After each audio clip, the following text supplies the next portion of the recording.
Dear students, இந்த வீடியோவில் நாம் பார்க்க போகிறது ஒரு டிரான்ஸ்ஃபார்மரில் பயன்படுத்தக்கூடிய டிரான்ஸ்ஃபார்மர் ஆயிலோட பிரேக் டவுன் வோல்டேஜ் டெஸ்ட் என்று சொல்லக்கூடிய பிடிவி டெஸ்ட் எப்படி கண்டக்ட் பண்ணுறது அப்படிங்கிற டெஸ்ட்டை தான் நம்ம இன்னைக்கு ப்ராக்டிக்கல் எக்ஸ்பெரிமெண்ட்டாக பார்க்க போகிறோம். ஸோ பிரேக் டவுன் வோல்டேஜ் என்பது பார்த்தீங்கன்னா ஆக்சுவலாக ஒரு டிரான்ஸ்ஃபார்மர் ஆயில் என்பது இன்சுலேட்டிங் தன்மை கொண்டது. ஒரு குறிப்பிட்ட வோல்டேஜ் வரைக்கும் தான் அதோட இன்சுலேட்டிங் தன்மை கெடாம இருக்கும். ஒரு குறிப்பிட்ட அளவுக்கு மேல அந்த வோல்டேஜ் ஆனது அதிகரிக்கப்படும் பொழுது டிரான்ஸ்ஃபார்மர் ஆயிலோட டைஎலக்ட்ரிக் ஸ்ட்ரென்த் ஆனது பிரேக் டவுன் ஆகிடும். ஸோ அது எந்த வோல்டேஜ்ல பிரேக் டவுன் ஆகுதோ அதுதான் பிரேக் டவுன் வோல்டேஜ் என்று அழைக்கப்படுகிறது. அந்த பிரேக் டவுன் வோல்டேஜை எப்படி நம்ம கண்டுபிடிக்கிறது அப்படிங்கிறதான ப்ராக்டிக்கல் எக்ஸ்பெரிமெண்ட் டெஸ்ட்டை தான் இன்னைக்கு நம்ம பார்க்க போறோம். ஒரு டிரான்ஸ்ஃபார்மர் ஆயிலோட பிடிவி டெஸ்ட் பண்றதுக்கான சர்க்யூட் டயக்ராம் பாருங்க. இதுதான் ஆக்சுவலா டிரான்ஸ்ஃபார்மர் ஆயில் டெஸ்டரோட கனெக்ஷன் டயக்ராம்ஸ். இதனுடைய இன்புட் சைடில் பார்த்தீங்கன்னா 230 volt 50 hertz single phase supply ஆனது தரப்படுகிறது. ஸோ இந்த இன்புட் சப்ளை ஆனது ஒரு வேரியாக் மூலமாக டிரான்ஸ்ஃபார்மரோட பிரைமரி வைண்டிங்க்கு தரப்பட்டு பிரைமரி வைண்டிங்கில் இருந்து ஒரு ஸ்டெப் அப் டிரான்ஸ்ஃபார்மர் இது. எனவே இந்த லோ வோல்டேஜ் ஆனது இங்க ஹை வோல்டேஜாக செகண்டரி சைடில் மாற்றப்பட்டு இந்த டிரான்ஸ்ஃபார்மர் ஆயில் வைக்கப்பட்டுள்ள டெஸ்ட் கப்புக்கு தரப்படுகிறது. ஸோ எனவே இங்க நம்ம ஒரு ஸ்டெப் அப் டிரான்ஸ்ஃபார்மரை பயன்படுத்துகிறோம். இங்க 2 கான்டாக்டர்கள் பயன்படுத்தப்படுகிறது. ஒன்னு சிங்கிற கான்டாக்டர், இன்னொன்னு பிங்கிற காயில். ஸோ இந்த பிங்கிற காயிலோட கான்டாக்ட்ஸ் பாத்தீங்கன்னா B1 இங்க இருக்கு பாருங்க. அதே மாதிரி சிங்கிற கான்டாக்டரோட கான்டாக்ட் பாயிண்ட்ஸ் பாத்தீங்கன்னா C1 C2 2 கான்டாக்ட்ஸ் இருக்குது. இங்க ஒரு SPT சுவிட்ச் இருக்குது, எஸ் என்ற சுவிட்ச் ஆனது இருக்குது. இது ஆன் ஆஃப் சுவிட்ச். இப்போ நாம ஒரு வேரியாக் மூலமாக இந்த ஸ்டெப் அப் டிரான்ஸ்ஃபார்மருக்கு பிரைமரி சப்ளை தரும்போது என்ன பண்ணணும் அப்படின்னா வேரியாக்கோட பொசிஷன் 0வா இருக்கணும். வேரியாக்கோட பொசிஷன் 0வா இருக்கும்போது தான் நம்ம இந்த சுவிட்ச் எஸ் நம்ம ஆன் பண்ணணும்.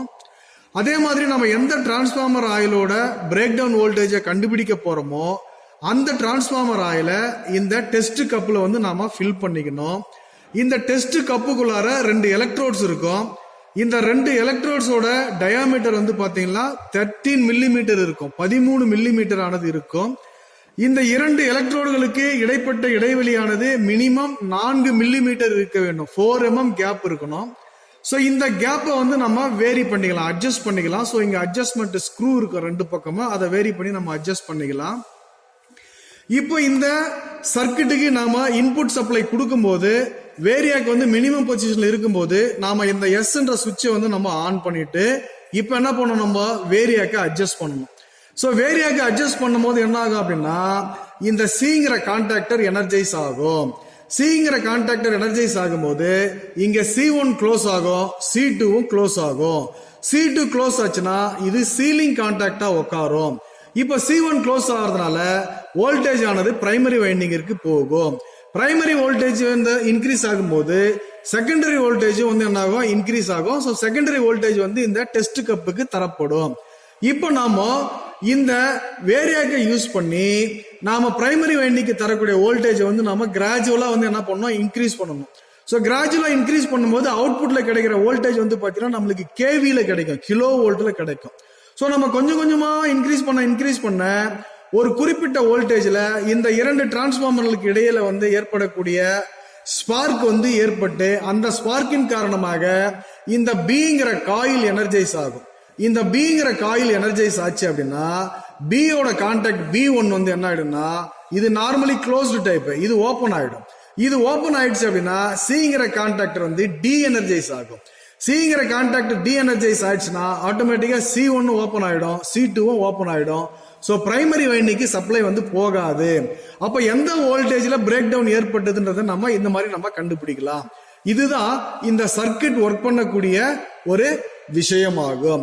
இப்போ இதே ஒர்க்கிங்க நம்ம பிராக்டிகலா பார்க்கும்போது பாருங்க, இதுதான் transformer BDV oil test kit என்று அழைக்கப்படுகிறது. இப்போ நம்ம எந்த ஆயிலோட பிடிவி டெஸ்ட் பண்ணோமோ அந்த சாம்பிள் ஆயில நம்ம இங்க கண்டெய்னர்ல கொண்டு வந்து வச்சுக்கணும். இதுதான் டெஸ்ட் கப்புன்னு சொல்லுவாங்க. பாருங்க, இந்த டெஸ்ட் கப் உள்ள நம்ம சாம்பிள் ஆயில் வச்சிருக்கிறோம். இந்த சாம்பிள் ஆயிலுக்குள்ளார இந்த எலக்ட்ரோட்ஸ் எல்லாம் வந்து மூழ்கிய நிலையில் இருக்கிறது. இந்த எலக்ட்ரோட்ஸோட டயாமீட்டர் வந்து பாத்தீங்கன்னா 13 mm இருக்கணும். இந்த கேப் வந்து பாத்தீங்கன்னா மினிமம் 4 mm இருக்கணும். இந்த கேப் வந்து நம்ம அட்ஜஸ்ட் பண்ணிக்கலாம். இந்த சைட்ல இருக்கக்கூடிய வேரியபிள் ஸ்க்ரூவை பயன்படுத்தி நம்ம அட்ஜஸ்ட் பண்ணலாம். இப்போ இந்த டிரான்ஸ்ஃபார்மர் ஆயில நம்ம டெஸ்ட்டுக்கு எடுக்கும்போது டிரான்ஸ்ஃபார்மர் ஆயில இதுல எலக்ட்ரோட்கள் மூழ்கிய ஒன்று நிரப்ப வேண்டும். சிறிது நேரம் வந்து இந்த டிரான்ஸ்ஃபார்மர் ஆயில வந்து நம்ம டிஸ்டர்ப் பண்ணாம விட்டுடணும். ஏன்னா அப்பதான் ஏதாவது பபுள்ஸ் இருந்தாக்கா அந்த பபுள்ஸ் ரிமூவ் ஆயிடும். இப்போ டெஸ்ட் கப்பை வந்து நான் மூடிட்டேன். டெஸ்ட் கப்பை மூடிட்டு இந்த சாம்பரை வந்து நான் க்ளோஸ் பண்ணிட்டேன். இந்த சாம்பரை க்ளோஸ் பண்ணிட்டேன். இப்போ இதுக்குள்ளார வந்து பாத்தீங்கன்னா ஒரு ஸ்டெப் அப் டிரான்ஸ்ஃபார்மர் இருக்கும். இப்போ நான் யூனிட்டுக்கு வந்து சிங்கிள் பேஸ் சப்ளை கொடுத்துருக்கிறேன். இப்போ நான் மெயினை வந்து நான் ஆன் பண்றேன். மெயின் ஆன் ஆயிடுச்சு பாருங்க. மெயின்ஸ் ஆனு. அதே நேரத்தில் பாருங்க ஹெச்டி வந்து ஆஃப்ல இருக்குது. ஹெச்டி ஆஃப்ல இருக்கும்போது யூனிட் வந்து இங்க ரெடி. ஸோ யூனிட் வந்து டெஸ்ட் பண்றதுக்கு ரெடி ஆயிடுச்சு. நாம கொஞ்ச நேரம் வந்து வெயிட் பண்ணணும். கொஞ்ச நேரம் வெயிட் பண்ணிட்டு இப்போ என்ன பண்ணணும், ஹெச்டி சைடை வந்து நம்ம ஆன் பண்ணிக்கணும். அதுக்கு இங்க ஒரு பட்டன் வச்சிருக்கிறாங்க. ஸோ இந்த பட்டனை பிரஸ் பண்ண உடனே நமக்கு ஹெச்டி சைடு வந்து என்ன ஆயிடும், ஆன் ஆயிடும். ஸோ ஹெச்டி ஆஃப் வந்து ஆஃப் ஆயிடுச்சு, ஹெச்டி ஆன் வந்து ஆன் ஆயிடுச்சு. ஸோ டெஸ்ட் கிட் வந்து இப்போ ரெடியா இருக்குதுன்னு அர்த்தம். ஸோ இதுதான் வோல்ட் மீட்டர். இதுதான் கிலோ வோல்ட்ல இருக்கு பாருங்க. இது 0ல இருந்து 60 கிலோ வோல்ட் வரைக்கும் இருக்குது. ஸோ நம்ம வேரியாக்கு அட்ஜஸ்ட் பண்ணும்போது இதுதான் வேரியாக்கு. ஸோ இந்த வேரியாக்கு அட்ஜஸ்ட் பண்ணும்போது என்ன ஆகும்னா இந்த வோல்ட் மீட்டர் கொஞ்சம் கொஞ்சமா வந்து ரைஸ் ஆகிட்டே போகும். ஒரு குறிப்பிட்ட கிலோ வோல்ட் ஏற்படும் பொழுது சர்ஜ் ஏற்படும். சர்ஜ் ஏற்படும் போது ட்ரிப் ஆயிட்டு என்ன ஆகும், இந்த நீடில் வோல்ட் மீட்டரோட நீடில் வந்து என்ன ஆகும், 0க்கு வந்துடும். அதுதான் பிரேக் டவுன் வோல்டேஜோட அளவு ஆகும்.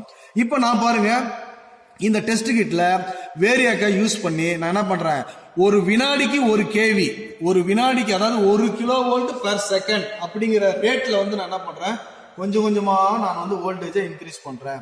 ஸோ மெதுவா வந்து நான் என்ன பண்றேன், வோல்டேஜை இன்க்ரீஸ் பண்றேன். வோல்டேஜ் இன்க்ரீஸ் ஆக என்னது பாருங்க,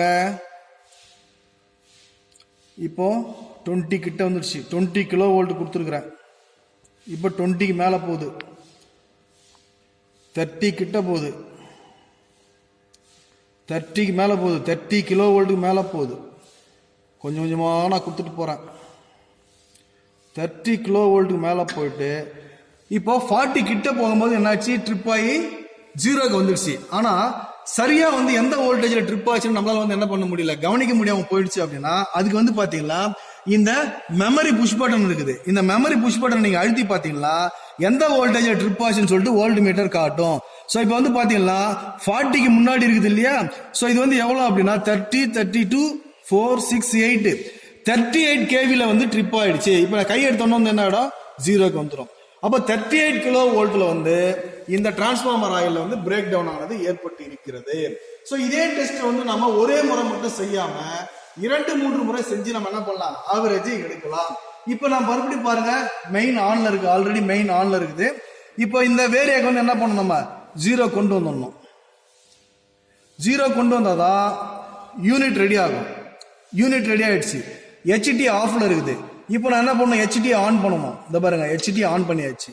ஹெச்டி ஆன் பண்ணிட்ட உடனே வோல்ட் மீட்டர் பாருங்க 0ல இருக்குது. இப்போ நான் என்ன பண்றேன், 1 கிலோ வோல்ட் பெர் செகண்ட் அப்படிங்கிற ரேட்டிங்ல வந்து நான் என்ன பண்றேன், கொஞ்சம் கொஞ்சமா நான் வந்து வோல்டேஜ் வந்து நான் கொடுக்குறேன். ஸோ இப்போ செகண்டரி சைடில் டிரான்ஸ்ஃபார்மர் ஆயிலுக்கு தரக்கூடிய வோல்டேஜ் வந்து பார்த்தீங்கன்னா கிலோ வோல்ட் என்ற அளவில் இருக்கும். இப்போ பாருங்க 20 கிலோ வோல்ட் கொடுத்துருக்குறேன். அப்படியே கொஞ்சம் கொஞ்சமாக நான் கிராஜுவலாக வந்து என்ன பண்ணுறேன், வேரியாக்கு யூஸ் பண்ணி இன்க்ரீஸ் பண்ணிட்டே வரேன். இன்க்ரீஸ் பண்ணிட்டே வரும்போது பாருங்க 30 கிலோ வோல்ட் கொடுத்துருக்குறேன். 32, 34, 36. ஸோ 36ல ட்ரிப் ஆயிடுச்சு.